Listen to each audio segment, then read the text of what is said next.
Vendredi 17 novembre 2023, nous démarrons la page internationale en RDC. Le président candidat en République démocratique du Congo, Félix Tshisekedi, affirme que les financements pour la tenue de l'élection présidentielle du 20 décembre prochain seront assurés et que les délais seront respectés. Pour la première fois, il admet que les tensions sécuritaires du Nord Kivu empêcheront la tenue du scrutin dans le Rutshuru et le Masisi et accuse une nouvelle fois le président rwandais Paul Kagame d'être le véritable chef du M23.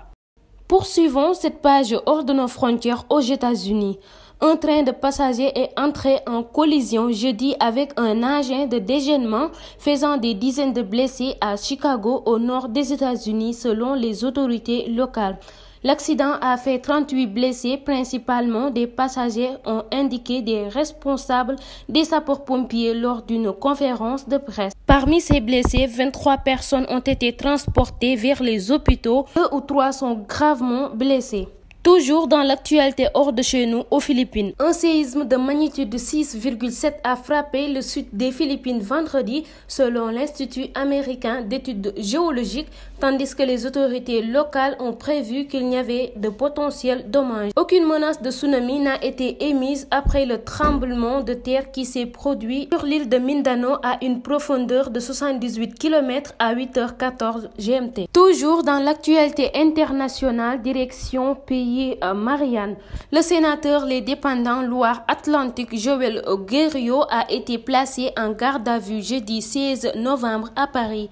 Il a été soupçonné d'avoir drogué une députée en vue d'une agression sexuelle. Le parquet de Paris a confirmé ce placement en garde à vue de M. Guerriot pour l'administration à une personne à son insu d'une substance de nature à altérer son discernement ou le contrôle de ses actes pour commettre un viol ou une agression sexuelle. Des faits qui auraient eu lieu dans la nuit du mardi-mercredi et pour lesquels la victime a porté plainte. Et terminons cette page internationale en Allemagne. Dans le contexte de la guerre Israël-Hamas, la visite du président turc en Allemagne sous tension. Recep Tayyip Erdogan arrive ce vendredi après l'après-midi à Berlin, mais cette fois-ci, la tension est palpable. L'invitation du chancelier Scholz remonte au printemps après la réélection du chef de l'État turc. Après ses prises de position anti-Israël, cette visite de quelques heures suscite polémique et appréhension. C'est ce qui met fin à cette page hors de nos frontières.